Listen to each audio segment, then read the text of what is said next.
Welcome DSC aspirants and other competitive examination aspirants. Welcome to Ravi's GK channel. ఈ వీడియోలో మరొక కొత్త టాపిక్ని ప్యారలాల్గా స్టార్ట్ చేసుకుందాం. ఆ టాపిక్ ఈ మధ్య కాలంలో జరిగినటువంటి అంశాలలో కీలకమైనటువంటి అంశం. దాన్ని ఒక్కసారి మనం డిస్కస్ చేద్దాం. ఆ topic science and technology. Science and technology. ఈ సైన్స్ అండ్ టెక్నాలజీలో ఈ మధ్య కాలంలో జరిగినటువంటి ఇస్రో చేసినటువంటి ప్రయోగాలని ఒక్కసారి మనం చూద్దాం.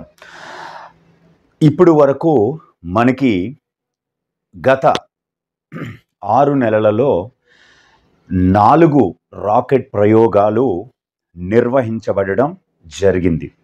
ఆ 4 రాకెట్ ప్రయోగాలని ఇప్పుడు మనం చూద్దాం. అందులో ఫస్ట్ ప్రయోగము PSLV C-59 ప్రయోగము విజయవంతం. చాలా ముఖ్యమైనటువంటి అంశం ఇది. ఖచ్చితంగా మనకి ప్రశ్న అడగడానికి అవకాశం ఉన్నటువంటి ఒక టాపిక్ ఇది. PSLV C-59 ప్రయోగం విజయవంతం. PSLV అనేటువంటిది మనకి తెలిసినదే. 3వ తరం రాకెట్, 3rd జనరేషన్ రాకెట్ అంటారు దీన్ని. 3వ తరం రాకెట్. ఈ 3వ తరం రాకెట్ విజయవంతంగా ప్రయోగించబడడం జరిగింది. అయితే ఈ ప్రయోగము ఎప్పుడు లాంచ్ చేశారు అంటే డిసెంబర్ 5, 2024. డిసెంబర్ 5, 2024న శ్రీహరికోటలో ఉన్నటువంటి మొదటి ప్రయోగ వేదిక నుండి, ఫస్ట్ లాంచ్ ప్యాడ్ నుంచి విజయవంతంగా దీన్ని ప్రయోగించారు. దీనిని ఎక్కడ నుంచి ప్రయోగించారు అంటే సతీష్ ధావన్ స్పేస్ సెంటర్. దాన్ని మనం షార్ట్కట్లో SDSC అంటాం. SDSC షార్ శ్రీహరికోట. ఈ శ్రీహరికోట ఎక్కడ ఉంది అంటే తిరుపతి జిల్లా, ఆంధ్రప్రదేశ్.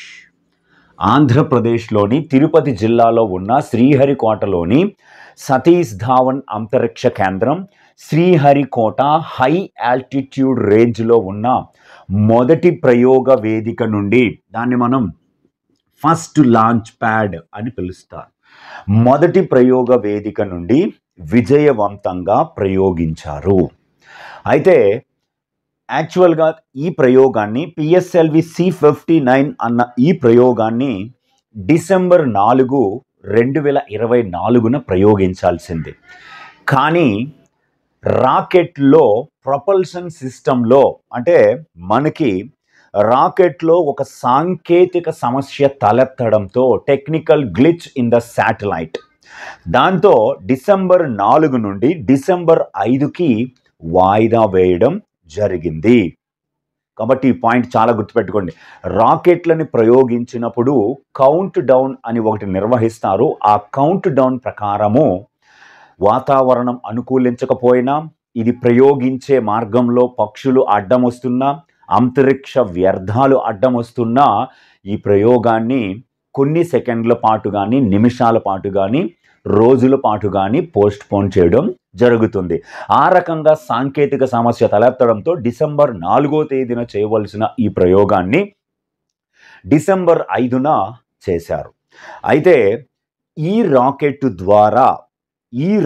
ద్వారా ఏ ఉపగ్రహాన్ని పంపించారు అంటే ఆ ఉపగ్రహం పేరు ప్రోబా 3. చాలా ఇంపార్టెంట్. ఆ ఉపగ్రహం పేరు ఏమిటంటే ప్రోబా 3 అంటారు. ఈ ప్రోబా 3 అనేటువంటి ఈ ఉపగ్రహము భారత్కు చెందినది కాదు. ఈ ఉపగ్రహము యూరోపియన్ స్పేస్ ఏజెన్సీకి చెందినటువంటి ఉపగ్రహం. యూరోపియన్ స్పేస్ ఏజెన్సీ, సాధారణంగా దీన్ని మనం ESA అని షార్ట్కట్లో రాస్తారు. యూరోపియన్ స్పేస్ ఏజెన్సీకి చెందినటువంటి ఉపగ్రహం. ఈ ఉపగ్రహాన్ని భారత్ ఒక వాణిజ్య ప్రయోగంగా ప్రయోగించింది. అంటే ఇది ఒక వాణిజ్య ప్రయోగం, చాలా చాలా ఇంపార్టెంట్. ఈ వాణిజ్య ప్రయోగం అనేది భారతదేశంలో ఏ సంస్థ ఆధ్వర్యంలో ఈ వాణిజ్య ప్రయోగాలు జరుగుతాయి అంటే NSIL అంటారు. NSIL అనేది ఇస్రో యొక్క, భారత అంతరిక్ష పరిశోధన సంస్థ ఇస్రో యొక్క వాణిజ్య సంస్థ.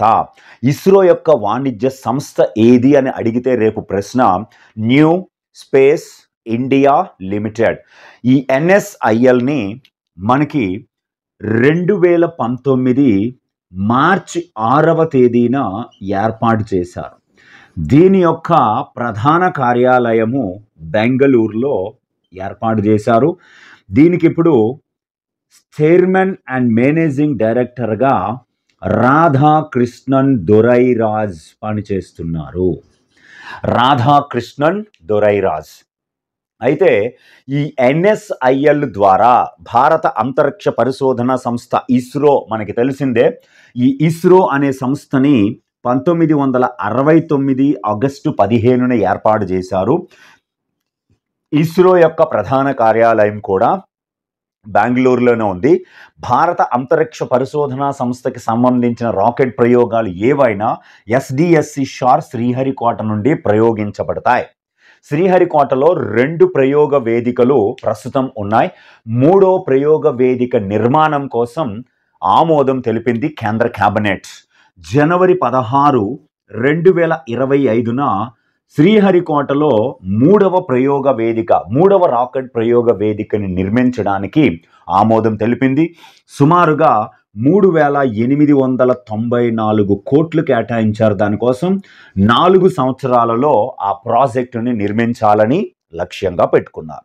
అంతేకాకుండా చిన్న చిన్న రాకెట్లు, తక్కువ బరువున్న ఉపగ్రహాల్ని ప్రయోగించడానికి ఇప్పటికే తమిళనాడులోని కులశేఖరపట్టణం లేదా కులశేఖరపట్టినం అంటారు. ఈ కులశేఖరపట్టినంలో మనకి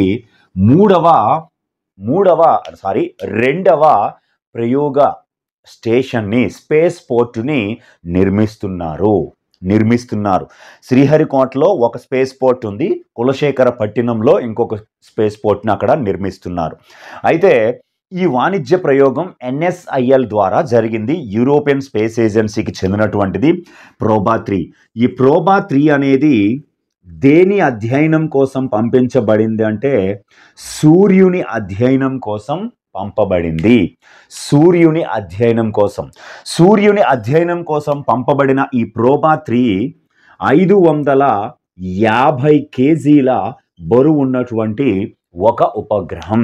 550 కేజీలు బరువున్న ఒక ఉపగ్రహం. ఈ ప్రోబా 3లో మనకి 2 స్పేస్ క్రాఫ్ట్స్ ఉన్నాయి. ఆ 2 స్పేస్ క్రాఫ్ట్స్, ఒకటి కరోనాగ్రాఫ్ స్పేస్ క్రాఫ్ట్, CSC అంటారు. రెండోది చాలా చాలా ఇంపార్టెంట్, ఆక్లుటర్ స్పేస్ పోర్ట్ అని, స్పేస్ క్రాఫ్ట్ అని పిలుస్తారు, OSC అంటారు. ఈ 2 కూడా భూకక్షలో, అంతరిక్షంలో ఉన్న భూకక్ష ద్వారా కృత్రిమమైన సూర్యగ్రహణాలని ఏర్పాటు చేయడం జరుగుతాయి. అయితే ఇది చాలా ముఖ్యమైనటువంటి అంశం. ఇది ఈ రాకెట్ ప్రయోగం తర్వాత PSLV రాకెట్కి వచ్చిన రికార్డ్ ఏమిటంటే, ఇది PSLV రాకెట్ ద్వారా చేసిన 61వ ప్రయోగం కాగా దీనికి వచ్చిన 59వ విజయం. ఇది 59వ విజయము. మొట్టమొదటి PSLV రాకెట్ని 1993లో ప్రయోగించారు. ఆ తరువాత నుంచి వరుసగా ప్రయోగిస్తుండగా ఈ రాకెట్కి వచ్చేటప్పటికి 61 ప్రయోగాలు చేస్తే 59 విజయాలు సాధించింది. అందుకే దీని విజయాలని దృష్టిలో పెట్టుకొని ఈ రాకెట్కి వర్క్ హార్స్ అని ఒక పేరు పెట్టారు. పని గుర్రము అని పేరు పెట్టారు. 1993లో చేసిన తొలి ప్రయోగము, 2017లో చేసినటువంటి PSLV C39 అనేటువంటి ఒక ప్రయోగం ఫెయిల్ అయింది ఈ రాకెట్ ప్రయోగం వరకు. కాబట్టి ఇది చాలా ఇంపార్టెంట్, గుర్తుపెట్టుకోండి. అలాగే ఇస్రోకి ప్రస్తుత చైర్మన్గా వి నారాయణన్ పనిచేస్తున్నారు. ఈయన ఇస్రోకి 12వ చైర్మన్, 12th చైర్మన్. ఓకే, గుర్తుపెట్టుకోండి students. Next science and technology వీడియోలో మళ్ళీ కలుసుకుందాం. Thank you very much.